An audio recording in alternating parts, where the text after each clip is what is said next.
Terima kasih saudara, Anda masih bersama kami di Kompas Petang, saya Cynthia Rompas.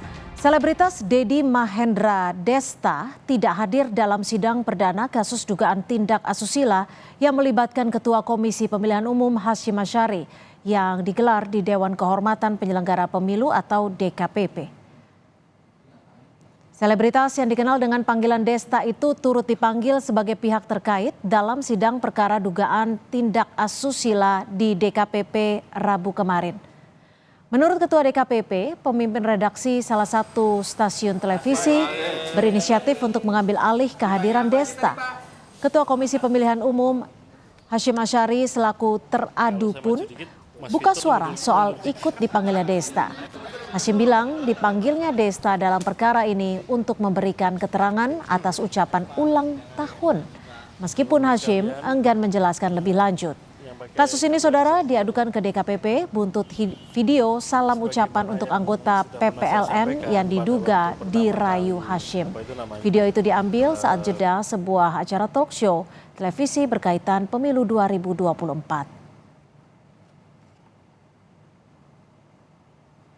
Pekerja entertainment yang kemudian ikut dipanggil menjadi pihak terkait, yaitu yang kira-kira tuduhannya bahwa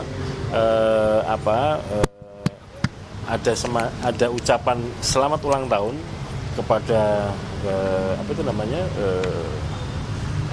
kepada pengadu yang itu kemudian dituduhkan bahwa seolah-olah yang mengkreasi saya dan itu dilakukan dalam forum resmi. Nah, hal situasi benar atau tidak kan saya bantah di dalam persidangan. Apa alasan saya untuk membantah saya kira tidak perlu saya sampaikan di sini karena sekali lagi saya ingin mengatakan itu semua dalam persidangan tertutup. Kalau saya sampaikan di sini kan saya mengingkari komitmen saya. Soal pemanggilan Desta, Ketua DKPP Hedi Lugito mengonfirmasi melalui pesan singkat kepada Kompas TV. Kami panggil karena greeting kepada pengadu di acara tersebut, ujar Ketua Dewan Kehormatan Penyelenggara Pemilu.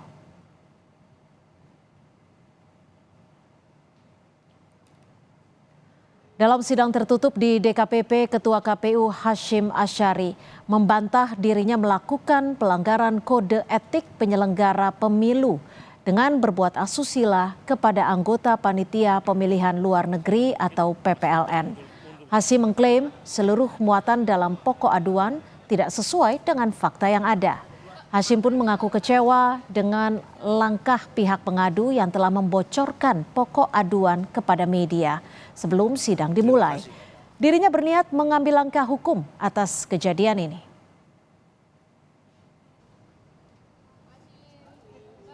Sementara itu saudara, kuasa hukum pengadu mengaku pihaknya tidak pernah membocorkan pokok aduan atau bukti ke pihak luar seperti yang dituding Ketua KPU Hasyim Asyari.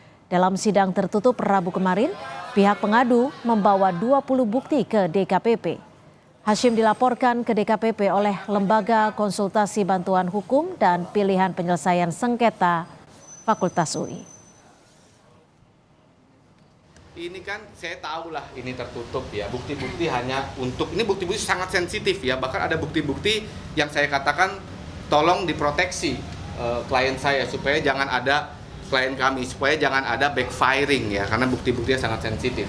Saya nggak pernah membocorkan, kami nggak pernah membocorkan apapun selain argumentasi.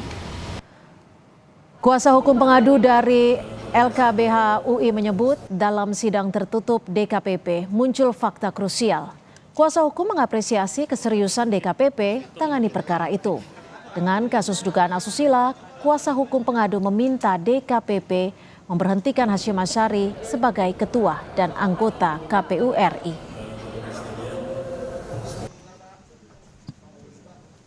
Namun mengingat dalam proses persidangan kemarin muncul ya fakta-fakta yang sangat krusial dan mengagetkan DKPP yang tidak bisa saya sebutkan di sini, Majelis DKPP kemudian menilai perlunya dilakukan pemeriksaan lanjutan di sidang berikutnya. Untuk itu kami sungguh apresiasi keseriusan dari DKPP dalam menangani perkara ini. Dan juga tentu bukan hal yang mudah ya buat klien kami untuk sampai pada situasi ini, sampai ke persidangan ini. Kami harap setelah sidang putusan yang ini akan dibuat nanti lebih berpihak kepada korban, dan juga kami memohon kepada DKPP untuk memberhentikan teradu baik sebagai ketua maupun sebagai anggota.